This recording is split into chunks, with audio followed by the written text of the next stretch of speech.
ఈ అరెస్ట్ని కానీ తర్వాత జరిగిన పరిణామాలు చాలా దారుణం అండి.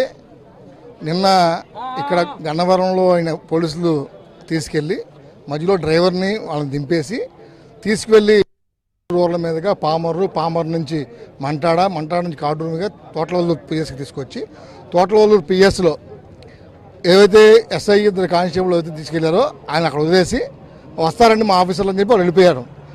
పోలీస్ స్టేషన్ మొత్తం కూడా చీకటి మయం అంట, కరెంట్ ఆపేసి స్టేషన్ ఉంచారంట. ఉంచేసిన అరగంట తర్వాత ఎవరో ముగ్గురు అగంతుకులో మరి అర్థం కాదు, పోలీసులు అయితే ముసుగు వేసుకుని రారు నాకు తెలిసి, ముసుగులు వేసుకుని వచ్చి మరి ఆయన్ని ముఖానికి గుడ్డ కట్టేసి ఊపిరాడనంతగా గట్టిగా బిగించి ఆయన చిత్రహింసలకు గురి చేశారు. చేతులు కాళ్ళు అన్నీ కూడా వాసిపోయి ఉన్నాయి.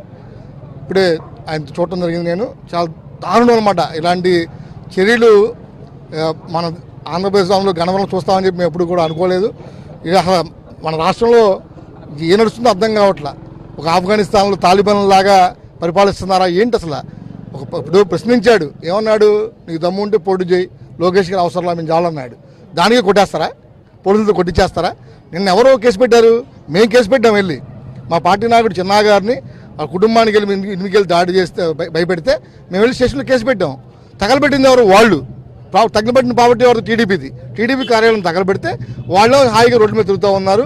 ఏవైతే కంప్లైంట్ ఇవ్వడానికి వచ్చామో మా మీద ఈ విధంగా దారుణంగా, అబ్బో అసలు చూస్తే ఆయన చేయి చూస్తే అసలు ఎంత కందిపోయి ఉందో, ఇంతలా ఉన్న చేతులు కాళ్ళు అన్నీ కూడా విపరీతంగా నాకు తెలిసి విపరీతంగా టార్చర్ చేశారు. ఏదైతే వాళ్ళ సొంత ఎంపీని రఘురామకృష్ణరాజు గారిని గతంలో ఏ విధంగా అయితే టార్చర్ చేశారో ఆ విధంగా టార్చర్ చేశారు. క్లియర్గా ఆయన స్పష్టంగా చెప్పడం జరిగింది. నాకు ఆయన వైఫ్ కూడా కొద్దిసేపటి క్రితం మాట్లాడడం జరిగింది ఏబిఎన్తో. ఆయన్ను తోట్లవల్లూరు పిఎస్లో ముసుగేసుకొచ్చి ముగ్గురు కలిసి కొట్టడం జరిగిందన్నారు. ఈ సంస్కృతిని ఎలా చూడాలి, ఈ విధంగా జరగడాన్ని ఎలా చూడాలి? వీళ్ళు ఏమనుకుంటున్నారంటే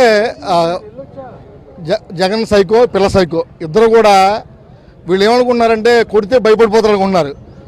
తెలుగుదేశం పార్టీ కార్యకర్తలు ఇలా నువ్వు ఎన్నిసార్లు కొట్టినా, ఎంతమందిని కొట్టినా మేము రెడీగా ఉన్నాం, తంటానికి రెడీగా ఉన్నాం, తండించడానికి రెడీగా ఉన్నాం. ఎవరు భయపడేవాళ్ళు ఇక్కడ గుర్తుపెట్టుకోండి సైకోళ్ళారా, ఎవరు భయపడేవాళ్ళు ఇక్కడ. మీరు ఎంత చేసినా మేము రెడీగా ఉన్నాం.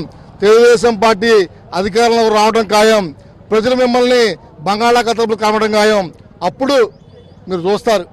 గతంలో ఉన్న నాయకుల్లాగా మేము ప్రశాంతంగా అనుకోవట్లేదు. ఈసారి ఖచ్చితంగా ఏదైతే మీరు మాకు చూపించారో దానికి 10 రెట్లు మీకు చూపిస్తాం.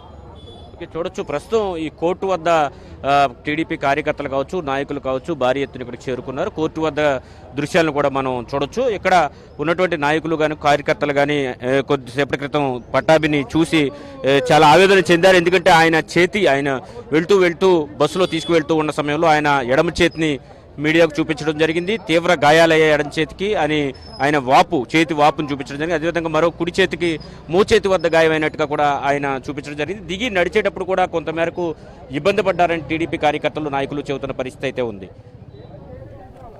Right, thank you Satya.